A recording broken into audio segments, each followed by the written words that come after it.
An AI system so powerful, so capable of causing harm, that the company that built it refused to release it. Not because they couldn't, because they were afraid of what would happen if they did. We're talking about Anthropic's Mythos, an AI their own researchers say could autonomously hack banks, power grids, and government systems. And here's what makes it even wilder. Anthropic immediately launched a coalition: Apple, Microsoft, Google, Amazon, JP Morgan, just to patch the vulnerabilities their own model found. This is the world we're living in now, and you need to understand it, because this story touches everything else we're covering today. Narrator, VO. Hey, welcome to your AI future.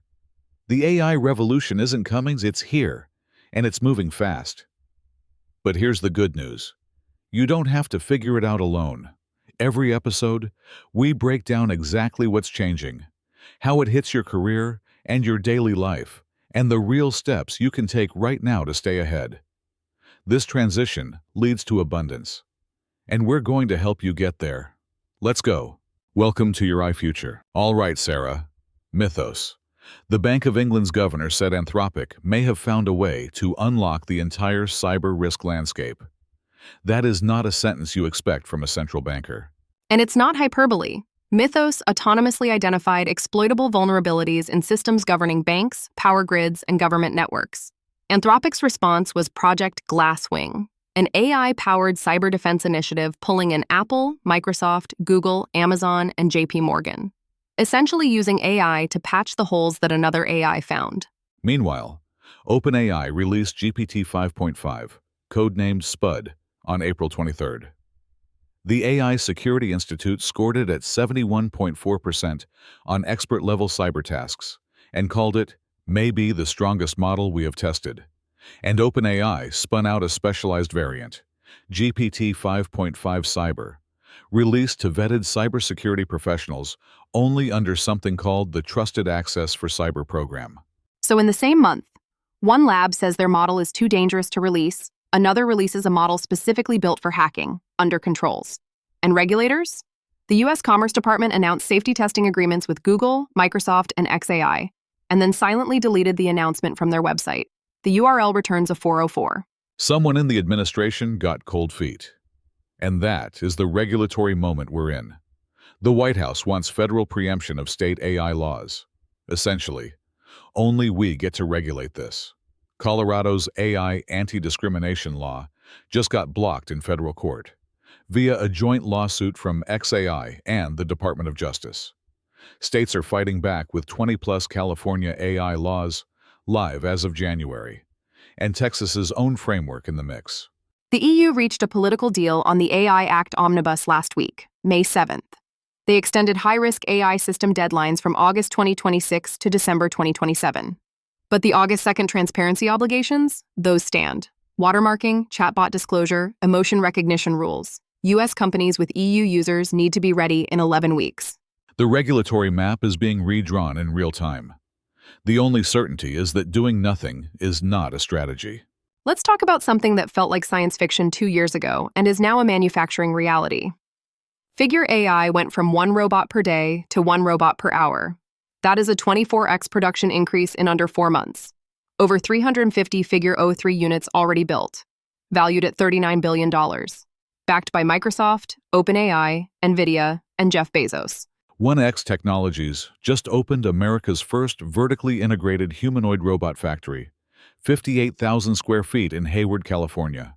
They design and build nearly every component in-house: motors, batteries, sensors, hands. Their NEO robot is going to be available for $20,000 or about $500 a month. Consumer deliveries this year. Tesla confirmed Optimus V3 production starts at Fremont in late July after the Model S and X line shuts down. Elon declined to give output targets, said production would be quite slow because the robot has over 10,000 unique parts, a significant walkback from earlier projections.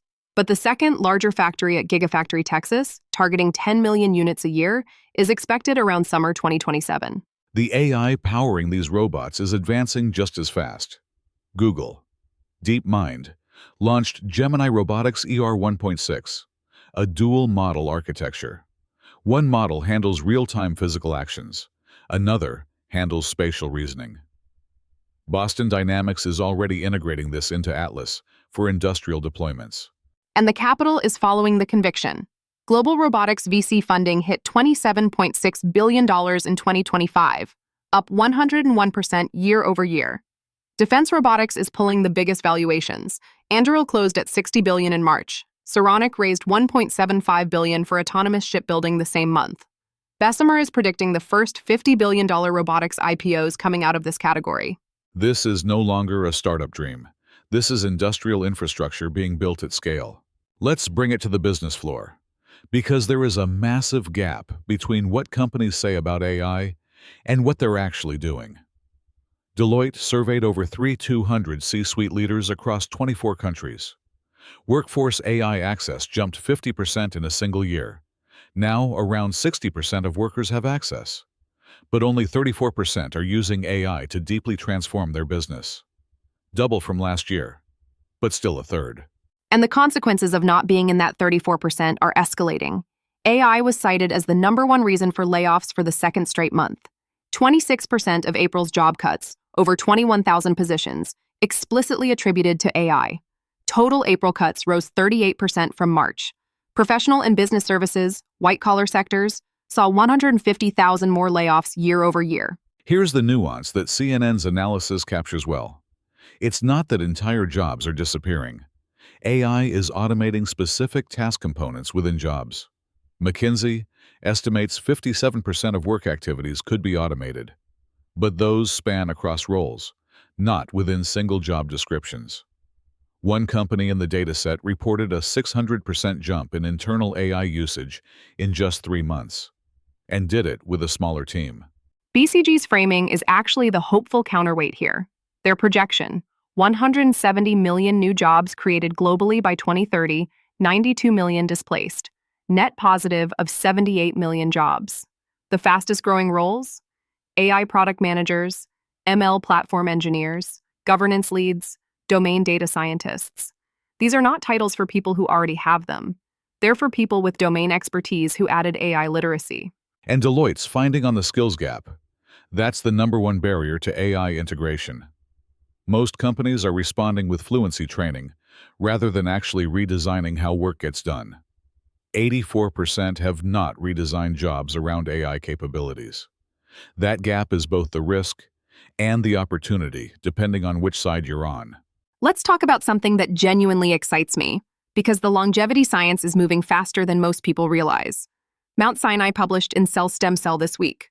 They reversed aging in blood-forming stem cells in mice by repairing lysosomal dysfunction. The treated cells showed more than 8-fold improvement in blood-forming ability in living animals, with reduced inflammation and restored epigenetic health markers. 8 times in living animals. And the researchers explicitly said, aging in blood stem cells is not an irreversible fate. That framing matters. We're shifting from managing aging to potentially reversing it. And the first human trial is already underway.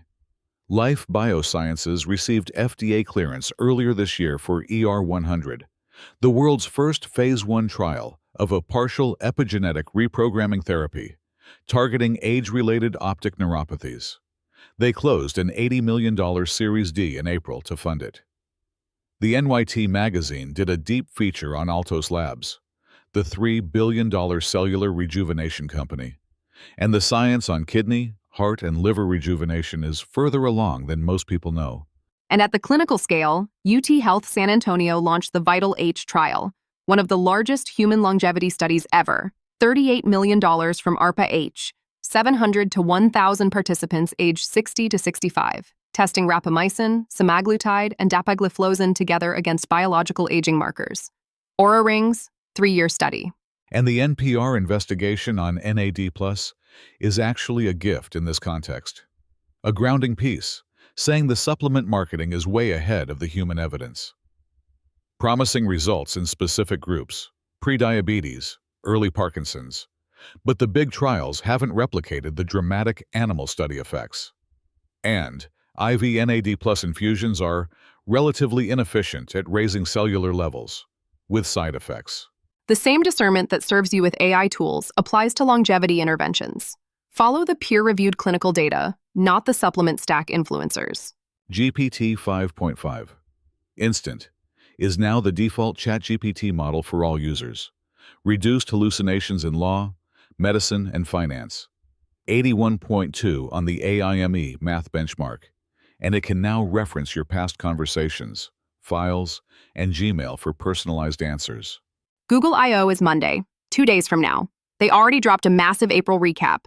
Gemini Enterprise Agent Platform, 8th generation TPUs, Gemma 4 with 500 million developer downloads. Expect more major announcements Monday. And for any business with EU users, August 2nd is 11 weeks away.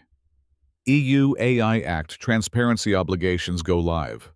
Chatbot disclosure, AI content watermarking, emotion recognition rules, fines up to 15 million euros, or 3% of global revenue. The omnibus delay is for high-risk AI, not these transparency requirements. Plan accordingly. All right, let's flip the lens completely. Because everything we just covered isn't just news, it's a map. And if you know how to read it, it tells you exactly where the opportunities are right now. Let's start with the AI capability story. Mythos feels scary. GPT 5.5 Cyber feels scary. But here's what that same technology wave actually means for you.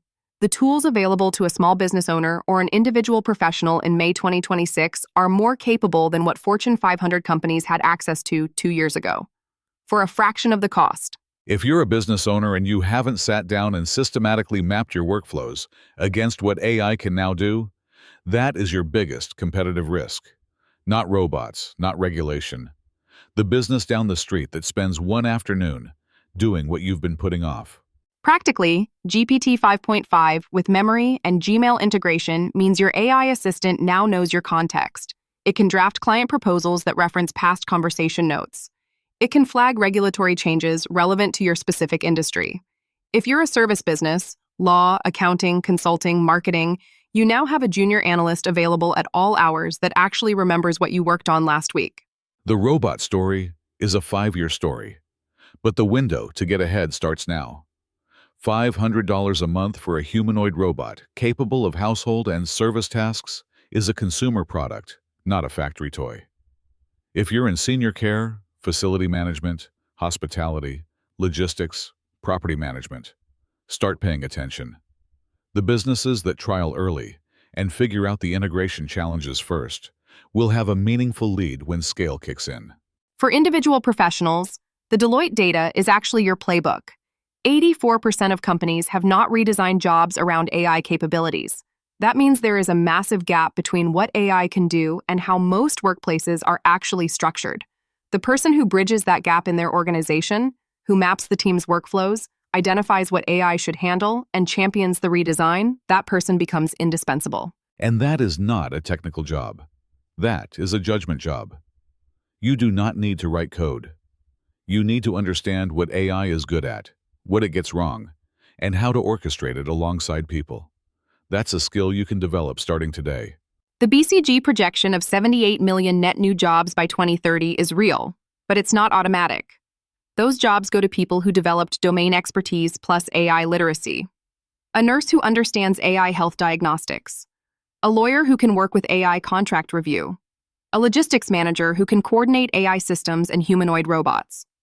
The job titles are new, but the path to them runs through where you already are. On longevity, and this might be the most underrated story for your life planning, the science is compressing.